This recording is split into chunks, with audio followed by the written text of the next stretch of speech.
तो guys silver में यहाँ पे सिल्वर के ईटीएफ में जो है 14% का यहाँ पे फॉल आ चुका है 2 दिन के अंदर में। क्यों आया है ये फॉल? क्या सिल्वर अब यहाँ से क्रैश हो जाएगा, गोल्ड क्रैश हो जाएगा, या ये वापस से ऊपर अपना हायर हाई लगाता जाएगा? इस वीडियो में आज डिस्कस करेंगे। आगे बढ़ने से पहले मैं आपसे एक रिक्वेस्ट करूंगा कि भाई वीडियो को जो है वो अपना लाइक कर दो, चैनल को सब्सक्राइब कर दो। भाई पुरानी वीडियो में आप लोगों ने सब्सक्राइब, पुरानी क्या किसी वीडियो में आप लोग वीडियो देख रहे हो बस सब्सक्राइब नहीं कर रहे हो, दिस इज रॉन्ग यार। प्लीज सब्सक्राइब कर दो, रिक्वेस्ट कर रहा हूँ। क्योंकि भाई मैं आपके लिए अच्छी अच्छी वीडियो लाता हूँ। आप सब्सक्राइब लाइक करके, इसका कोई पैसा नहीं मिलता है, सिर्फ हमको मोटिवेशन मिलती है। तो लाइक और सब्सक्राइब कर दो। अब वीडियो में आगे बढ़ते हैं।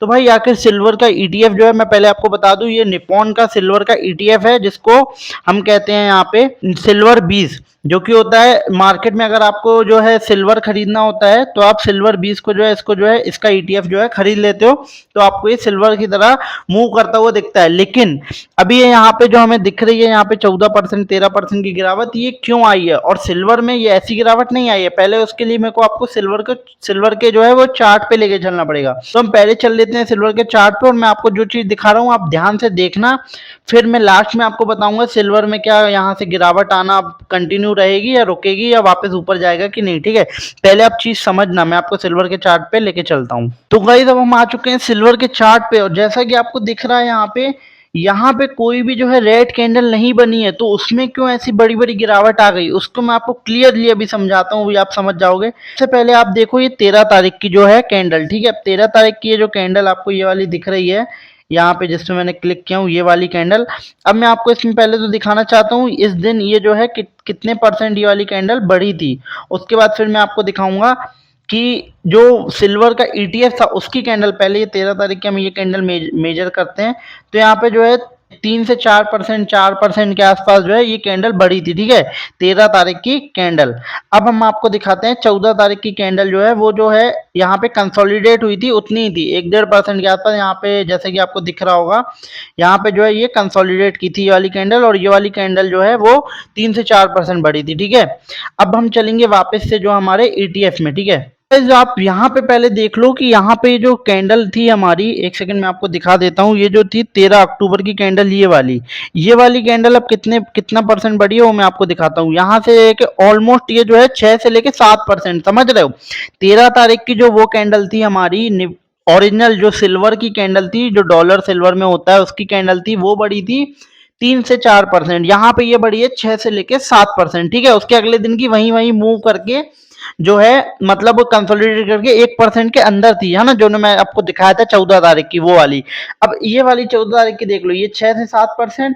अब मैं आपको वापस से दिखा देता हूँ, ये जो 14 तारीख की कैंडल थी ये वाली, ये कितनी बड़ी है। ठीक है, ये जो मैंने मेजर किया हूँ, ये वाली कैंडल भाई 8%, मतलब समझो 2 दिन में 15% जो है, 8 से 9%, ये वाली 14 तारीख की कैंडल, और जो इसकी अगली वाली थी वो, तो टोटल जो है 15% बढ़ गया। और वहां पे कितना बढ़ा था, वहां पे आपने देखा 3 से 4% बढ़ा, प्लस 1% माइनस हो गया, तो वहां मतलब 2-3% की बढ़त आई वो मेन सिल्वर डॉलर जो है उसमें। और जो यहाँ पे जो ईटीएफ निकल के आ रहा है ये सिल्वर 20 का निप्पॉन का, इसमें जो है वो 15% की जो है अप मूव दे दिया। तो जो है इसमें क्या होता है, मैं आपको सबसे पहले ये समझाना चाहता हूँ, सिल्वर 20 कैसे रिएक्ट करता है जब जो है ये डॉलर, ये क्या बोलते हैं इसको, सिल्वर में जब डिमांड बढ़ती है ना, तो जो सिल्वर 20 रहता है उसमें डिमांड बढ़ जाती है। मतलब उसमें जैसे मान लो, इसमें सिल्वर जैसे मान लो लोग खरीद रहे हैं, अब सिल्वर कम हो रहा है मार्केट से। ठीक है, मार्केट में सिल्वर की डिमांड बढ़ रही है लेकिन सिल्वर कम हो रहा है, तो उससे क्या होगा, अगर सिल्वर 1% बढ़ेगा तो उसके सामने जो निप्पॉन का जो ईटीएफ है ये 2 से 3% जो है वो बढ़ेगा। ठीक है, ये क्लियर हो गया अब आपको। तो अब जैसे जैसे जो डिमांड है वो कम होती गई, जैसे मार्केट में पहले क्या हो गया था, लोगों ने बोला अरे सिल्वर सब फिजिकल सिल्वर बाय कर रहे थे, फिजिकल सिल्वर नहीं होने के कारण लोग उसका जो है ईटीएफ बाय करने लगे थे, तो डिमांड बढ़ रही थी, तो ये जो है एकदम से शूट आउट किया ऊपर की तरफ।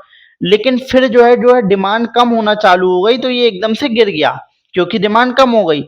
अब जो फाइनल कंक्लूजन यहाँ पे निकल के आ रहा है हमारा, वो ये निकल के आ रहा है, देखो पहले तो बढ़ गया उसकी डिमांड आने पे, फिर अब गिर गया, तो अब तो जो है वो सिचुएशन इक्वल हो गई।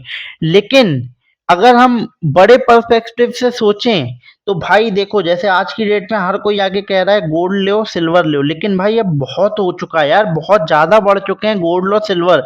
इसमें अगर आप आज से 1 साल पहले समझते तो लगाना जायज था, लेकिन भाई आज की डेट में अगर आप पूछोगे सिल्वर या फिर गोल्ड, दोनों में से क्या लिया जाए, पहले तो भाई आप लोग लाइक और सब्सक्राइब कर दो।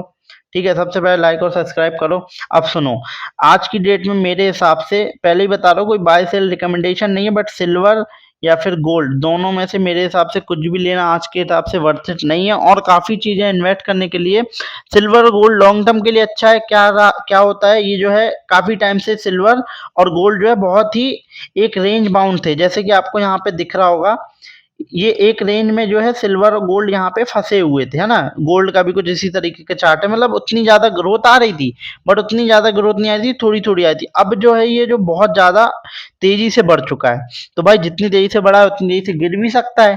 मेरे हिसाब से अगर इसमें आप अगर मेरे से एसएल वगैरह पूछोगे, तो मैं आपको सिंपली एक चीज जो है बता सकता हूँ कि कितना आपको एसएल रखना चाहिए। वैसे तो सिल्वर ऑल टाइम मतलब लगभग ऊपर ही आता है, लेकिन फिर भी जो है शॉर्ट टर्म के हिसाब से 150 एक लेवल निकल के आ रहा है। इस लेवल के आसपास आप देख सकते हो कि एक यहाँ पे जो है, अगर इसके नीचे कोई कैंडल क्लोज करती है, जो है इसमें डाउन ट्रेंड का सिग्नल हमें मिल जाएगा। अगर इसके नीचे कैंडल क्लोज करती है तो, नहीं करती है तो भाई ये कंसोलिडेट करके, सिंपल सा है, जब ये अपना हाई को निकालेगा तो ऊपर जाएगा, अभी यही कंसोलिडेट करेगा।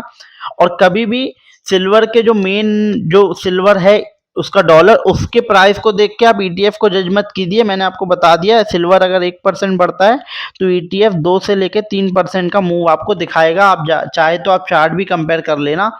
ओके, अब मिलते हूँ मैं आपसे किसी नेक्स्ट वीडियो में। अगर आपको वीडियो पसंद आई तो वीडियो को लाइक करके जाना और चैनल को सब्सक्राइब कर देना। और किस टॉपिक पे वीडियो चाहिए मेरे को बताना। पिछली वीडियो में एक भाई ने कमेंट किया था, एक स्टॉक का नाम लिखा था कि इस स्टॉक पे जो है वीडियो लेके आओ, तो भाई बिल्कुल मैं उस स्टॉक पे वीडियो लेके आऊंगा, क्योंकि उन्होंने कमेंट किया था। अगर आप करोगे तो आपके भी बताए हुए स्टॉक या जिस भी चीज पे बताओगे उस चीज पे वीडियो लेके आऊंगा। और अगर आपको मेरी वीडियो में कोई और इम्प्रूवमेंट चाहिए तो आप वो भी बताओ, वॉइस ठीक ठाक ना हो या कोई और चीज का अगर इम्प्रूवमेंट करवाना हो या मेरी फेस वाली वीडियो चाहिए हो तो भाई कमेंट कर देना। मिलते हैं नेक्स्ट वीडियो में, बाय बाय।